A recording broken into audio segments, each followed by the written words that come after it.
Okay, ladies and gentlemen, this is Them on the Moon. This is take 2 here. Let's see if we're live. We had a little issue sometimes. The Wi-Fi out here is not that good.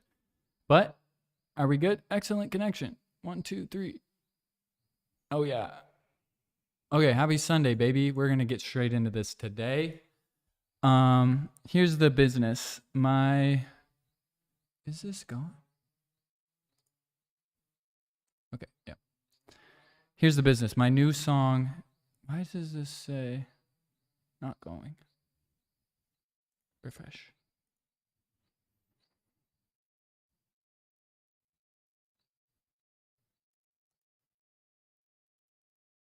Well, I think this is going. If I test this. Hello, are we going? Yeah. Okay, happy Sunday, baby. We're going to get straight into this today. Weird. Anyways, you got to love a good technical difficulty. Get the select stream. Here we go. There we go. Okay, sorry. We're back. Anyways, we're going to switch. My new song, Soldier. Let's go. This is my best song, my favorite song. I'm so proud of it. I love it. I've had a great response so far. We're doing great. If you want to support me, the easiest things you can do is save it on Spotify, add it to a playlist, press share, even if you just send it to yourself, and put it on repeat, because Spotify can see that these things happen and then it pushes it to more people and shares it more. So that's what you could do if you want to do it, and just enjoy it if you like it. And all the streaming services and everything are on here. The other thing is I did a track breakdown. So if you want to see how I made it, I did a full video of like all the different tracks and the different parts, and just kind of show you a little behind the scenes into it. Anyways, that's cool. And then Pain is Super Fun is out. So this is a music video for Hot Feels, my brother's band, and my old roommates. And I play the drums in it. I did the VFX for it, and I helped with them. And it's super cool. It's a banger video. It's a banger song. It's really a lot of work, a lot of time, very intricate, very fun. Anyway, so you could go check that out and show some love. And then my next vlog, travel vlog, is when I went to California to do that. So that'll be really fun. This is me here in the, oh, look I'm in the thumbnail. That's really nice of them. I didn't notice that. Okay, let's go to what I'm wondering about. This is interesting. So my mom sent me this. What is Cloud9? What is that? Why is that a thing? Turns out I'm on Cloud9 is because the categorizations of the different clouds based on height, right? The highest one is a cumulonimbus cloud, which is the 9th cloud in the categorization. So it means you're on the highest cloud, cumulonimbus cloud. 30,000 feet high, I think. Let's see what it says.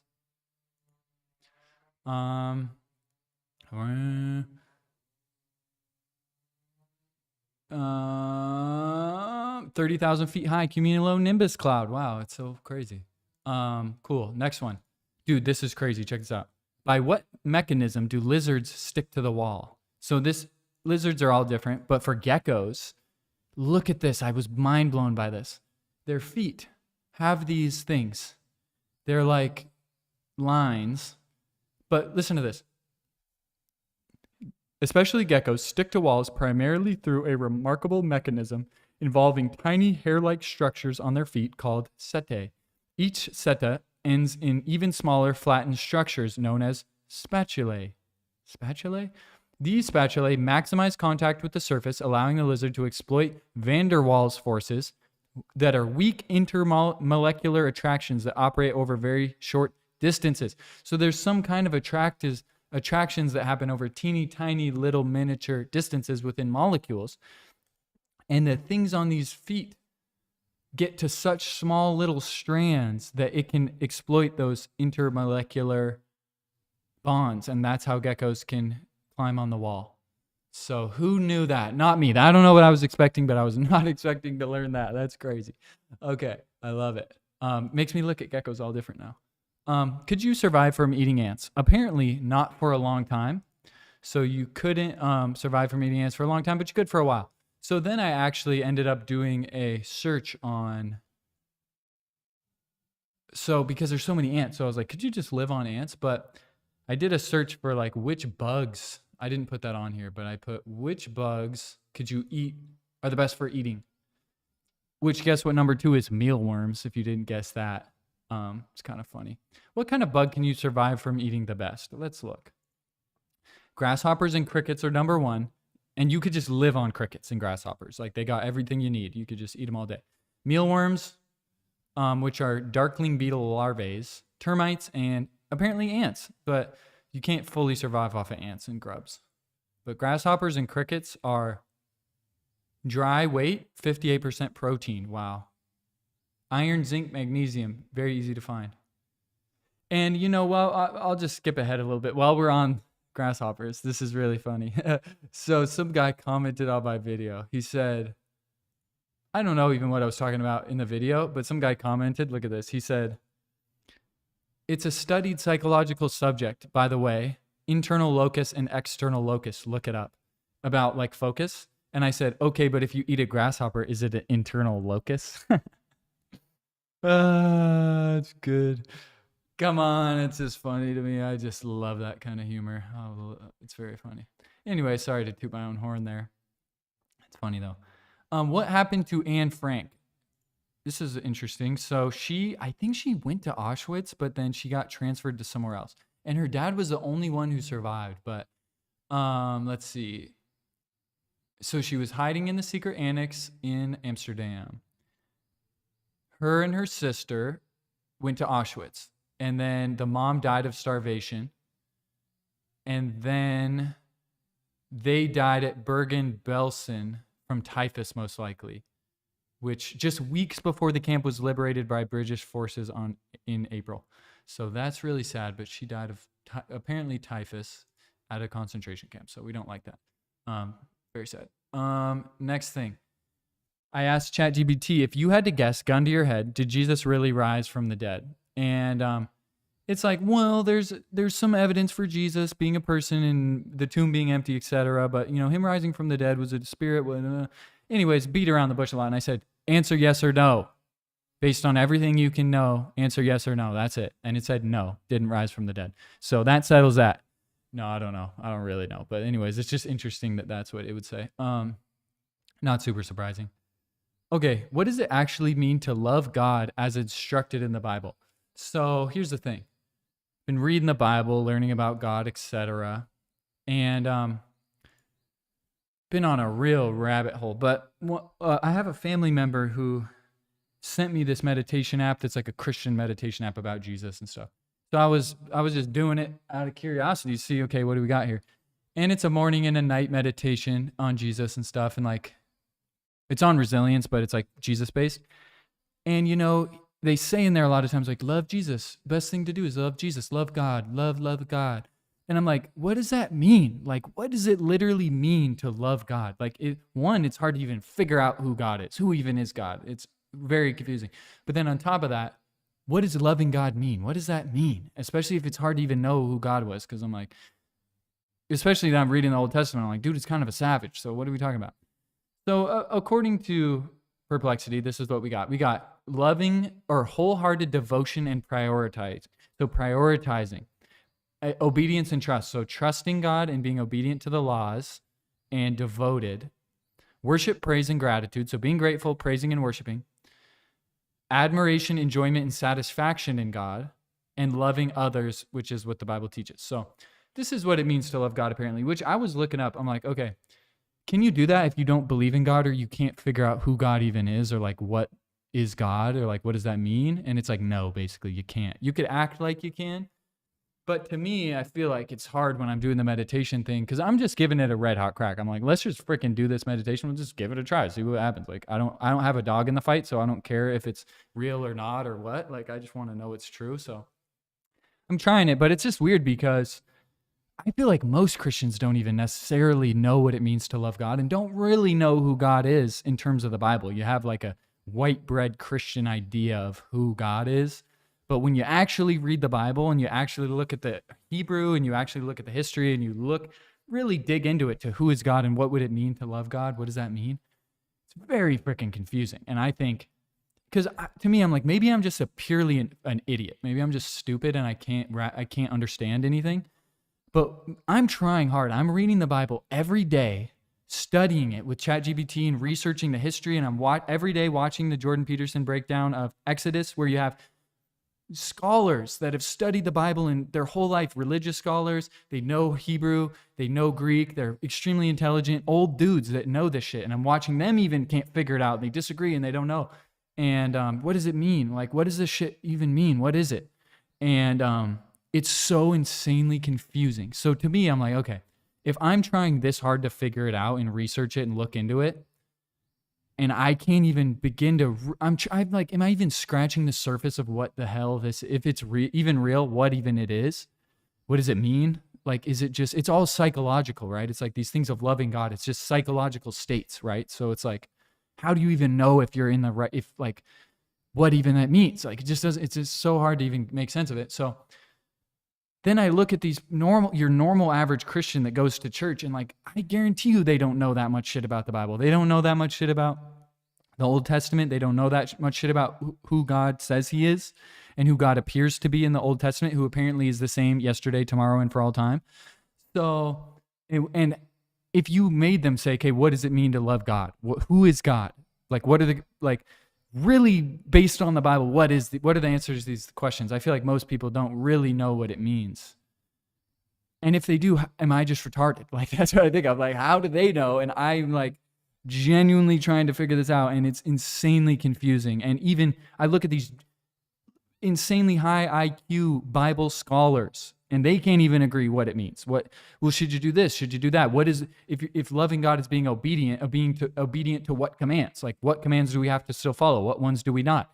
To what level do you have to trust God, and what level do you have to do stuff on your own, right? It's like God, because people say, I'll trust God for my kid who has leukemia, and the kid just freaking dies. Or like, even in the Bible all the time, God will, the Israelites get roasted because they do the wrong thing, and God is extremely conditional, right? People say unconditional love and of care, but it's not even true in the Old Testament, because he says, if you keep my commandments, I'll bless you. If you don't, you're screwed. He says that, God says that flat out to Moses and stuff. So it's like all confusing as hell. So it's like, I don't know. It just doesn't, it's freaking insanely hard to wrap my head around. That was a big rant, but that's where I'm at. Okay, moving on. But I went freaking down this rabbit hole of what does it mean to love God. Did a whole blog post on it. I haven't published it yet because I don't know what I think, but it's really freaking confusing, and it's frustrating that no one else is confused. I'm like, how am I the only one that's confused on this? Everyone's just like, this guy on the meditation app was just like, just love God and let the love flow and just say thank you, Jesus. And I'm like, what the hell? Like, it doesn't make any sense. But anyways, we'll see. We're going to just I'm not even that far through the Bible, so I've got so much more to learn and go, but it's interesting. Anyways, so far I just really believe less that it's real, if I'm being honest, but it's like reading it metaphorically. I'm of the opinion more and more every day that it's metaphorically more true than I thought, literally less true than I thought, and also way more confusing than I thought. And I feel like more people are confused about really what it is than your average person. If you just walked into a random church, or you're a random American that's like, I'm a Christian, I believe in Jesus, like, they don't really know what it is, I feel like, but who knows? Let's go. Okay, so what I'm watching, this is crazy. This is a factor faith. It's not even a debate, but it's a conversation between an atheist and a Christian. And man, we're going Jesus mode today. I'm on a Jesus kick out here in the jungle, but it's such an interesting conversation because I love this guy because he's a Christian. He believes in Jesus and the resurrection, but he does not obfuscate the fact that there are troubling contradictions within the Gospels and the New Testament. And there are very weird things and things that don't jive, and just direct contradictions that are irreconcilable if you're being honest. And this dude refreshingly is honest.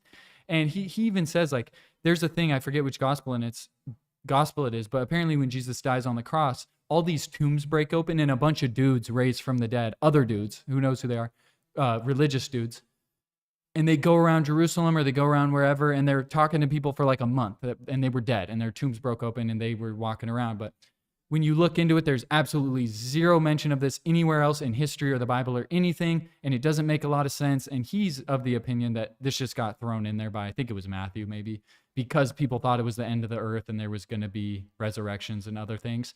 But it's just probably BS, And there's a lot of things like that. They just conveniently don't tell you in church, like, well, in one gospel it says Mary and Joseph fled with Jesus to Egypt until Herod died and then went back. And then one of the other gospels says they just went right back to Nazareth, or they went right back to wherever, Jerusalem or whatever. So there's all these weird contradictions. But this guy, it's almost like his faith is more compelling to me, that he acknowledges all these discrepancies but still has faith. I'm like, okay, that's interesting and compelling to me. Very interesting watch, though. That's Alex O'Connor's Within Reason podcast, and it's Dale Allison, so that's crazy. This Bitcoin interview with Peterson and Michael Saylor is freaking crazy. I'm not even going to go into it because I'll freaking go crazy, but it's absolutely bananas and bonkers. Very cool, though. And then what I'm reading, the Bible, making Bible progress. I'm First Kings right now. 1 Kings chapter 9, I think. What I'm listening to, Knock Yourself Out by Porter Robinson. Very, very good vibe. I love it. And then Nothing Can Save Us, another Sade track. And woo, what a vibe. What a funky, groovy, freaking banger, dude. I love her. I'm developing a very serious crush on that shorty. I don't know how old she is now. I think I get these videos of her on my YouTube sometimes that are like old of her, and I'm just like, you are an angel from heaven. I love you. Anyways, upcoming next week, tomorrow, I'm freaking swimming with the dolphins tomorrow, baby. I got to get up at like 5 a.m.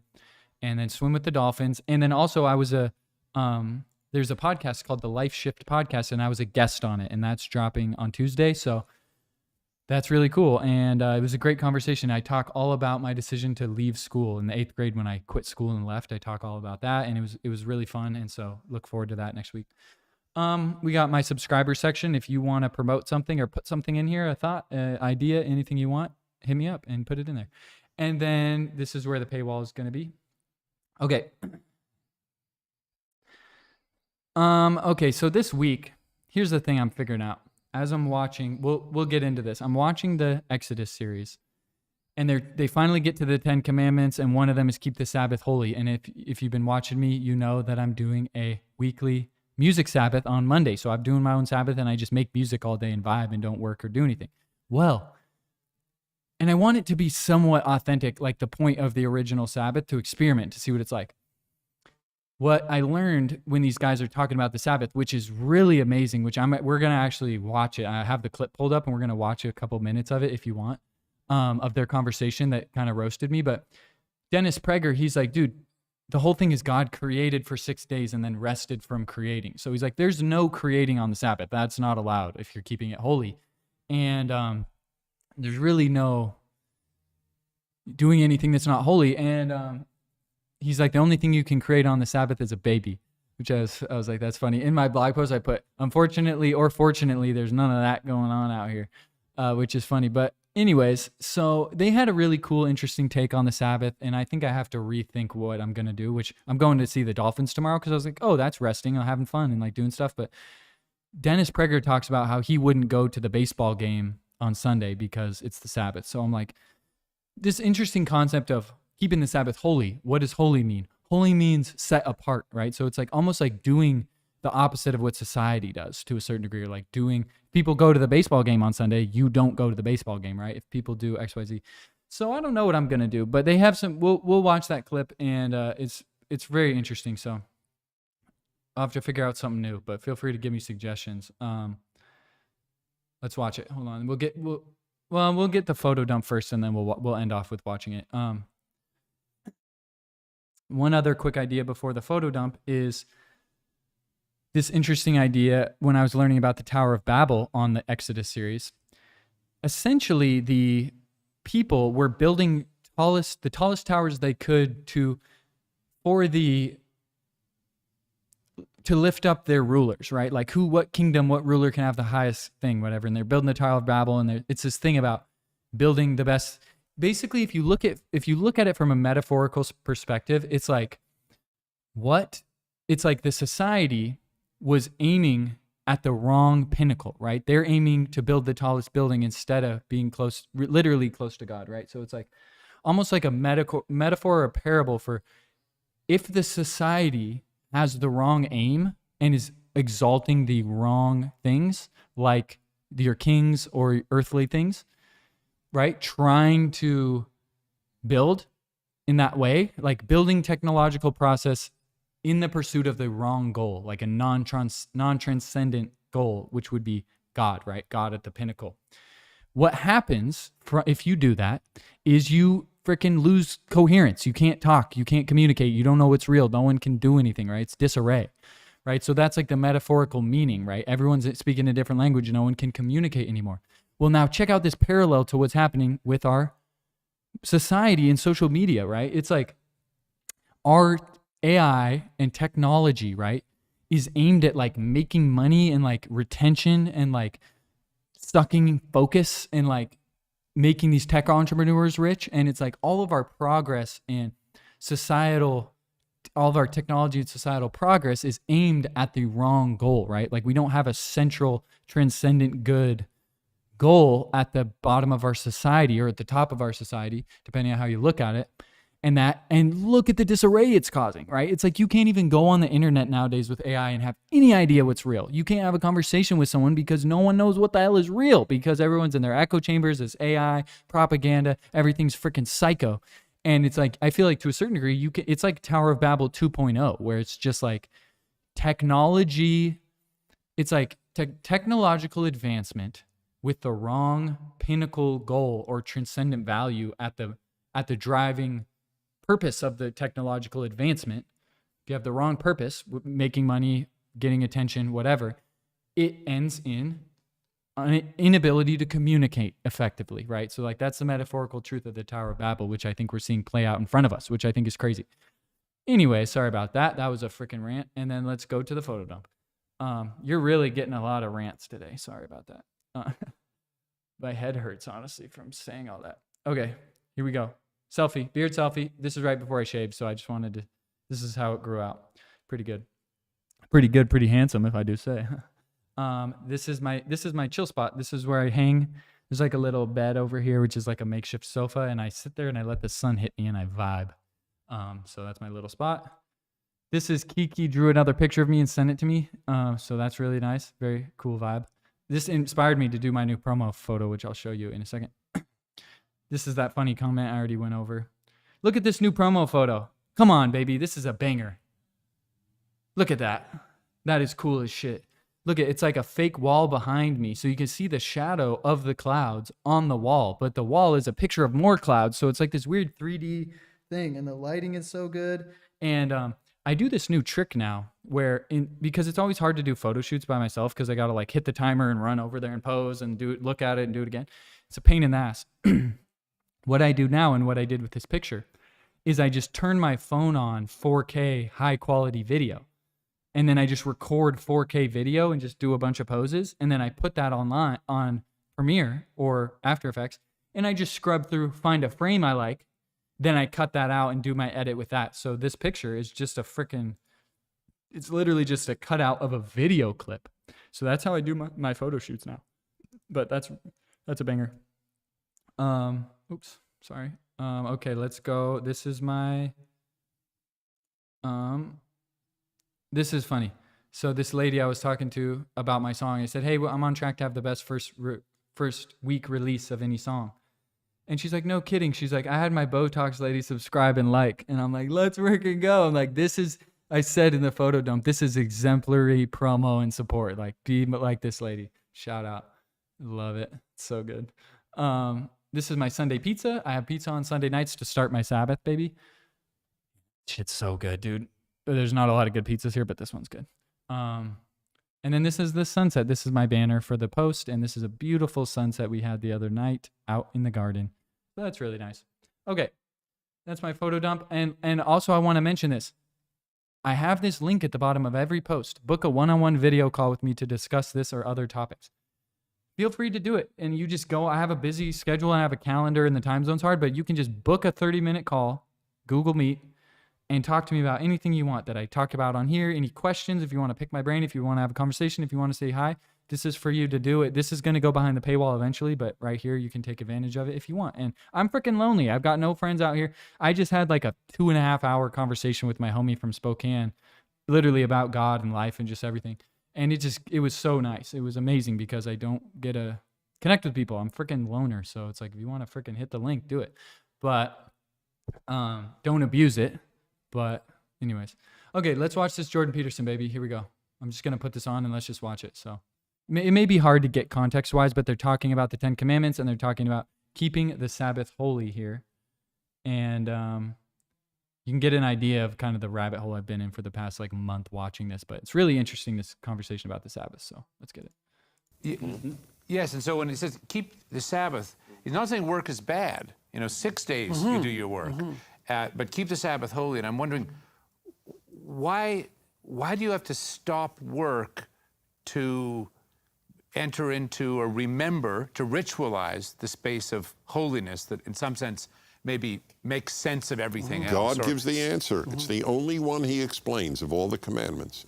I stopped working, you stop working. This oath, okay, I'm sorry, I lapsed into the Hebrew.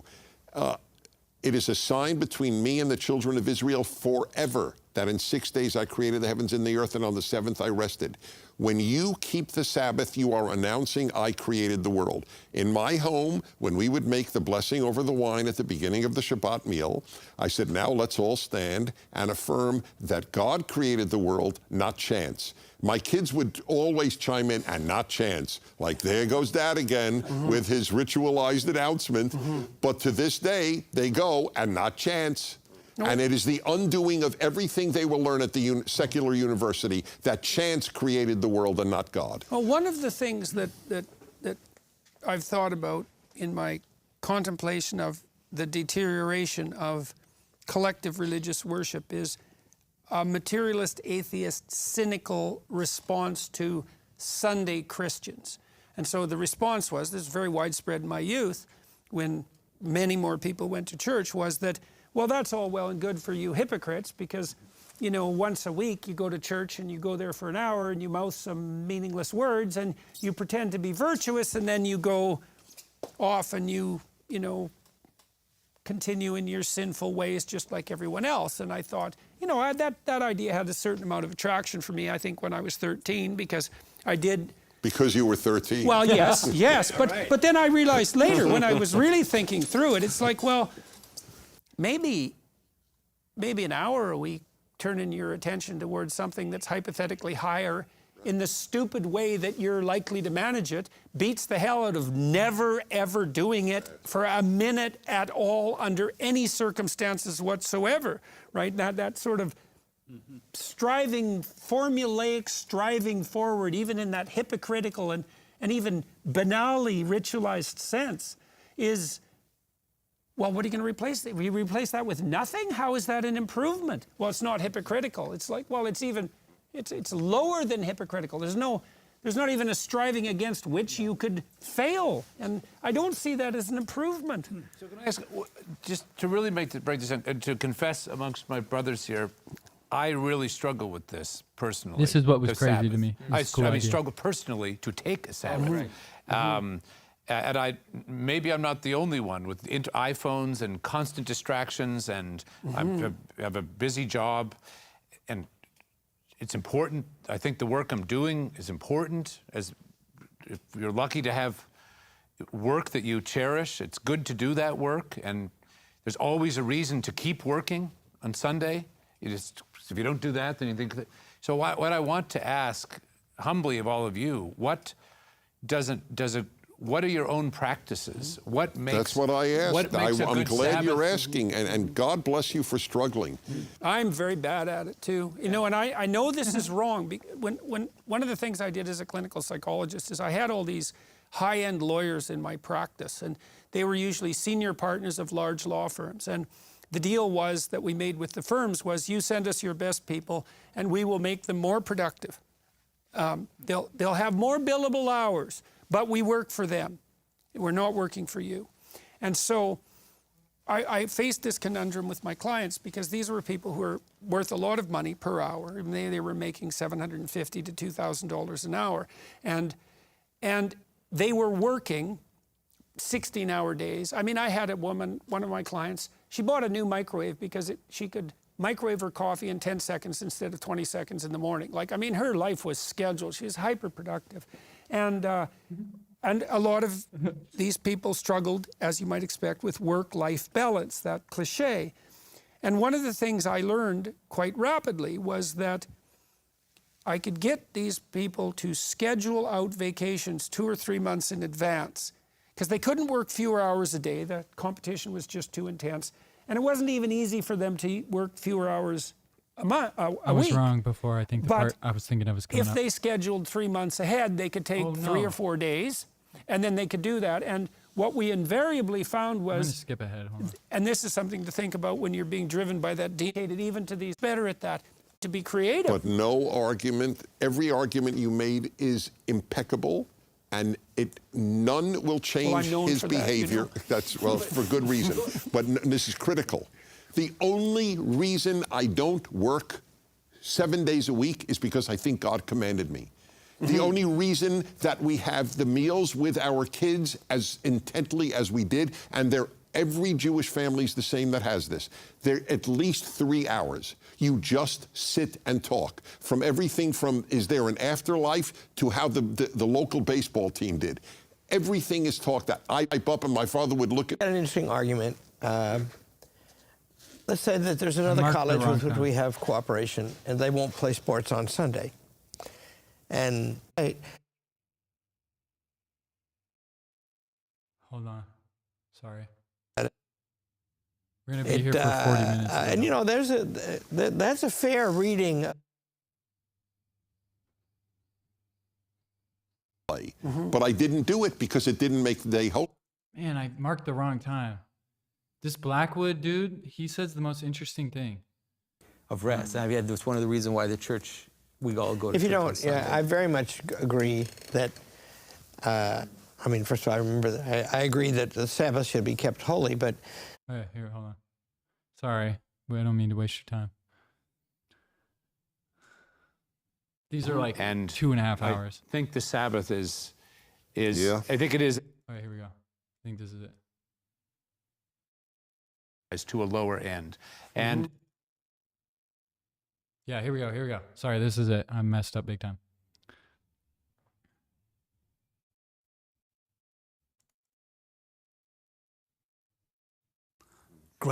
satisfaction. The creation was good. Well, so I'm curious about this partly because it's not exactly obvious to me that I know how to rest. I don't know what it means. You know, well, I mean that. I mean yeah, that. we know, Like, Jordan. yeah. We want Because that I one get out. engaged in, I just seem to get engaged in some other But frenetic back activity. to Dennis's you know, saying and- God created the world not by chance. You could say Hold on. Sorry.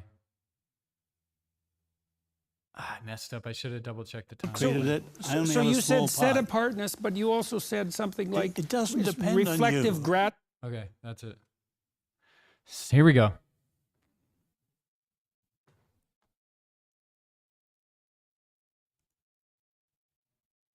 The Lord created it. I only So have a you small said set part. apartness, but you also said something like it doesn't depend reflective on you. gratitude. Jordan, doesn't depend on you. Doesn't depend on me. And that's part of the humility that Stephen introduced earlier. is it the case that if we don't keep the Sabbath, because there's a sense in which work is instrumental, no matter how high or noble. Right. There's a sense in which, you and I have talked a lot about coercion and instrumental, and what happens when you don't instrumentalize things. They're free to become so much richer in that reciprocity than if you subordinate it to, I'm doing this because this person will give me that. And there's some sense in which I think this is a call not to instrumentalize your own life, and not to yourself to be instrumental, not yourself to be simply instrumentalized to a lower end. And it may be the case, certainly the experience of my life is, the less I stop, the more I forget what I really am. And Dude, I think the Sabbath is... The less I stop, the more I forget what I really am. Let's watch that again. That got me. Not yourself to be simply instrumentalized to a lower end. It's stopping, doing the Sabbath stops yourself from being instrumentalized to a lower end. That's interesting. See, that's a crazy thought as far as like, what is the point, right? And it may be the case, certainly the experience of my life is, the less I stop, the more I forget what I really am. And I think the Sabbath is Yeah. I think it is inevitable that we will lose ourselves in instrumentality if we do not stop to recollect that we have a higher end. Yeah, and in terms of the idea of rest, I think it's important to understand, if you want to understand also what the Sabbath does, you can understand just what sleep does. You also need a transition between states in order for those states to be full. One of the problems we have, we're so frenetic, we just keep going and we're like these little wound up robots. But you have to take a pause between things in order for that to be complete and then for there to be a new beginning. And so I think that the Sabbath is obviously the highest version of that moment of stop, transition into the next one. But you experience that every day. Right? You work during the day, and in the evening you stop working, and then you go to bed and you start over. And you could bring that fractally all the way down into all your activities. If you sit at the dinner with your family and you haven't transitioned out of your work day in a little mini Sabbath, you're going to infect your family dinner with work, and that will ruin it.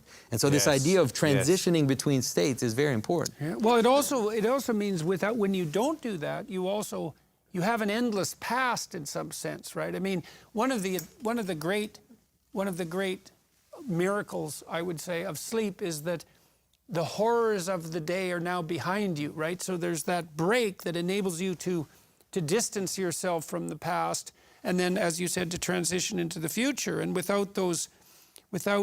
that's associated with this idea of contaminating the next activity unless you can mark it with a transition. And the question is, so what do you do? What do you think you're doing exactly? You're working away, and then you decide to go and have dinner with your family. You have to make a little transition. What do you think you're doing in that transition that's akin to the Sabbath? Like, what do you... Well, that's why you pray before you eat. It's good too. It's a nice transition. Yeah, right, right, definitely. But I think what you're doing, you're acknowledging the completion of something, and then you're taking a breather, and then you are beginning something new. So you're experiencing an end and a beginning. Acknowledging the completion of something, right? So that's reverence towards what's already been created, right? So you're giving yourself a break in that sense, is that's enough. Maybe what I did for the week, if I did it in good faith, is enough. It's amazing though how much it changes things. Because in a certain sense, your life is no different. You're still going to go around the other 6 days, go to your work and do your various daily tasks and rhythms and so on.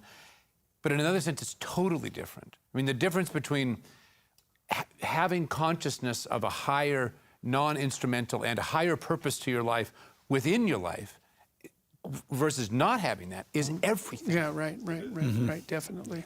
It's a simple point, but this is an innovation, isn't it? I mean, no one else had a 7-day week and a rest like the Hebrews introduced. So as I understand especially it, an innovation the Babylonians slaves had a week, have it. Yeah. but in Babylon, the 7th day was a day of ill omens and curses, whereas here it's so positive. And the trouble is we've turned it back into a legalistic negative. There was a 19th century Jewish writer, Achad Ha'am, that was his nom de plume, which means one of the people. And he said something, and he wasn't even religious. He said, the Shabbat, the Sabbath, has watched over Israel far more than Israel has watched over the Shabbat. We wouldn't have survived without it. I totally believe it. It's the only ritual in the 10 Commandments. When I have always had non-Jews over for Shabbat dinner, always. In fact, it's a joke in my home. When my older son was about 8, he came over to me one Friday afternoon and he goes, Dad, are any Jews coming over for Shabbos? Totally cracked me up. And so always, almost always this reaction, you have this every Friday night? And it was like saying, yeah, we have Christmas every Friday night. Right.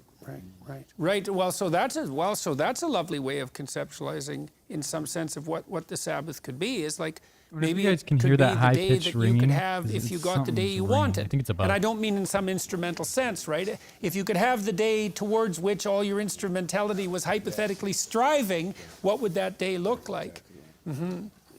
Well, gentlemen, that might be a good place. We Wow, What okay, commandment very did we get? insightful. Anyway, so you can imagine 2.5 hours of that. 16 episodes. Holy crap. No. Yeah, 16 episodes. So my freaking brain is blown. I don't know who I am. I don't know what to think. I don't know what is life anymore. But before I go, how deep are we? We're 40 minutes. That's not too bad. Before I go here, I'll share one last thing with you. For those of you who stick around, I know there's a couple of you once in a while who do it, which is amazing. Thank you. How do I find this? Intentions, brand journey. So I've been out here in the jungle, thinking a lot about my business and my brand and things, and I'm watching a couple videos how to build it, how to think about it, in terms of these updates, these videos, my YouTube, my music, all my stuff. It's a really interesting framework that I saw in a video that I filled out, and I just kind of want to share it because I think it's interesting. So it's called the brand journey. You have your desired outcome at the end, and then you have what do I have to be known for to get that desired outcome? And then what do I have to do to be known for that specific thing? And then what do I have to learn to be able to do the thing that gets me known for the thing that gets me my desired outcome? I don't know if that makes sense, but it's kind of an interesting thing. And the way I filled it out. So basically my desired outcome is I want to generate my entire living income from my creative work, which is my music, my video, and my written word. That's like my stuff, my videos, my creative endeavor, my exploration of life, right? This kind of thing. So then if that's going to be my income from those things, what would I have to be known for to make a living from these things? So I think it's creating work that people enjoy and is worth their time, like being able to do that well and being known for that. And then I thought, okay, specifically, what is it, right? So it'd be music that uplifts and inspires people, right? I'm known for that. I'm known for thought-provoking, witty, and impactful writing, which I'm working on and growing. I'm known for inspiring, entertaining, and beautiful vlogs. I would be known for unique perspectives on the biggest and smallest questions. I would be known for authenticity and honesty in all of the things, and being willing to help and champion people who have a dream and want to try.